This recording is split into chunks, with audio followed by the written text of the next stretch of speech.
Nelson Mandela ایک عظیم رہنما، آزادی کے علم بردار اور جنوبی افریقہ کے پہلے سیاہ فام صدر تھے۔ نیلسن منڈیلا نے کچھ اوپر 27 سال جیل میں گزارے۔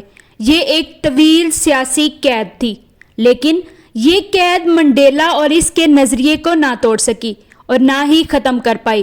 آخر کار منڈیلا رہا ہو گیا اور پھر ایک دن افریقہ کا صدر بن گیا۔ صدر بننے کے بعد ابتدائی دنوں میں نیلسن منڈیلا اپنے سیکیورٹی اسٹاف کے ساتھ ایک ہوٹل میں کھانا کھانے گیا۔ منڈیلا نے ہوٹل میں ایک ٹیبل پر ایک تنہا شخص کو دیکھ کر اسے اشارہ کیا اور کہا، میرے ساتھ کھانے میں شریک ہو جاؤ۔ وہ شخص نڈھال قدموں ٹیبل پر آیا اور کانپتے ہاتھوں کھانا کھایا۔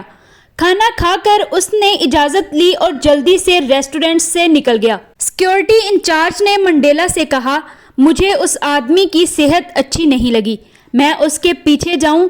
منڈیلا نے کہا، نہیں، وہ ٹھیک ہے۔ یہ اس قید خانے کا گارڈ تھا جہاں میں قید تھا۔ یہ مجھے سب سے زیادہ اذیت دیتا تھا، یہاں تک کہ جب مجھے شدید پیاس لگتی تو یہ کہہ لگاتا۔ اسے ڈر تھا کہ اب میں صدر بن گیا ہوں تو شاید انتقام لوں گا۔ میں نے اسے کہا، میں اسے معاف کر چکا ہوں۔ کچھ اپنے ساتھ ہوئی ظلم و زیادتی معاف کر دیتے ہیں، لیکن قدرت ناانصافی نہیں کرتی۔ ظالم کو مظلوم سے خود معافی مانگنی اور تلافی کرنی ہوتی ہے۔ اس کے لیے قدرت ایک دن ظالم کو مکمل بے بس کر کے مظلوم کے سامنے کھڑا کر دیتی ہے۔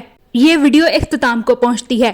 آپ کو یہ ویڈیو کیسی لگی؟ کمنٹس میں اپنی رائے کا اظہار ضرور کیجیے گا۔ ملتے ہیں آپ سے اگلی بہت ہی دلچسپ ویڈیو کے ساتھ، تب تک کے لیے اللہ نگہبان۔